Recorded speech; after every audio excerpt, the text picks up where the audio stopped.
반갑습니다. 원불교 대학원대학교 1학년 임진수입니다. 저는 있어지나니로 강연을 준비했는데요. 예전에는 있어지나니를 그렇게 중요하게 생각하지 않았습니다. 그런데 공부를 하면 할수록 이렇게 보타원님을 비롯한 여러 선생님을 모시고 공부를 하면 할수록 대종사님께서 있어지나니를 밝혀주신 은혜가 참으로 감사하다는 생각을 하게 되었습니다. 왜 그런가 하면 기존의 종교를 보면 있어진 현상을 진리로 보기보다는 악으로 보고 약간 있으면 안 된다는 식으로 많은데, 원불교에서는 있어진 안의 밝힘을 통해 이것도 진리로 보고 있습니다. 이것은 있어진 현상인 솥자리를 신앙하는 것인데요. 왜 솥자리를 신앙하는 것인가 살펴보면 있어진 현상은 경계를 따라 있어지기 때문입니다. 텅 빈 가운데 나온 경계는 인과 따라 생겨난 것입니다. 교리도에 보면 진공묘의 수행문과 인과보응의 신앙문이 있습니다. 수행은 진공으로 체를 삼고 묘의로 용을 삼는다면, 신앙은 불생불멸의 진리와 인과보응의 이치를 믿는 것입니다. 이러한 불생불멸과 인과보응을 다시 나눠보면 불생불멸은 대자리를 신앙하고 인과보응은 솥자리를 신앙한다고 볼 수 있습니다. 다시 말하자면 없건만은 대자리로 돌아가자는 것이며, 있어진 아니는 인과 따라 나왔으니 진리로 믿고 신앙하자는 것입니다.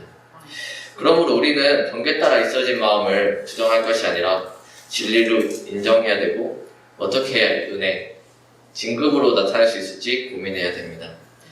은혜로 나타내는 방법은 경계가 있어지기 전 마음인 텅 빈 마음에 바탕해야 되고, 이 마음이 어떠한 인과를 따라 나타나는지 알아야 됩니다.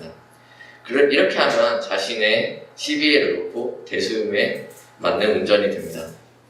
만약 대자리만 믿고 솥자리를 신앙하지 않을 수도 있는데, 예를 들어 텅 빈 마음만 진리라 믿고 그 자리만 반주하고 돌리는 것은 자칫 잘못하면 공자리에 빠져 무행을 할 수 있다고 대종사님께서 경고하셨습니다. 그러므로 경계를 대할 때 우리는 텅 빈 마음에 대조하는 동시에 어떠한 인과로 이 마음이 올라왔는지 확실하게 알아야 대수음으로 온전히 운전해 갈 수 있습니다. 예전에 저를 되돌아보면 이렇게 보타원님 비롯한 권타원님 그리고 수사님을 만나기 전에는 대자리를 더 신앙했습니다. 나는 그래서 그러다 보니 경계를 대할 때 업건만을 하면서 대조하면서 자신의 마음, 저 임진수의 마음이 편했는데 일이 잘 해결되지 않았습니다. 그냥 저만 편하고 남은 이렇게 불편한 것이었습니다. 그래서 지금 돌이켜보면 누군가 같이 일을 할 때 나는 이렇게 대자리에만 대조하기 때문에 마음은 편했는데 같이 일하는 상대는 많이 불편했을 것 같았습니다. 또한 어떠한 인과로 온지 모르니 같은 경계가 여러 번 찾아오는 현상도 있었습니다. 분명히 어제 이렇게 이 사람하고 똑같은 경계로 싸우는데 내일 또 이 사람이랑 똑같은 경계로 싸우는 일이 많았습니다. 그러다가 인과를 점점 믿고 어떠한 현상으로, 어떠한 인과로 이렇게 나온 것인지 알고 공부하다 보니 있어진 현상 또한 진리라는 것을 좀 더 신앙해서 지금은 대자리와 솥자리를 좀 균등하게 신앙하고 있습니다.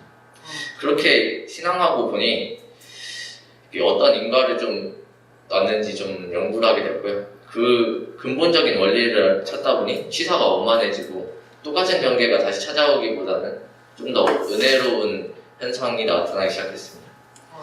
지금 보면 아직도 이렇게 솥자리가 계속 공부하긴 한 인과로 나온지는 좀 더 연말을 해야지만, 점점 이렇게 의도를 잡고 어떤 일을 대하면 이게 어떠한 인과로 나왔는가 점점 살피다 보니 점점 솥자리도 밝아지는 동시에 솥자리만 밝아지는 것이 아니라 대자리 또한 이렇게 밝아지는 현상을 겪게 되었습니다. 좀 더 열심히 공부하겠습니다. 감사합니다.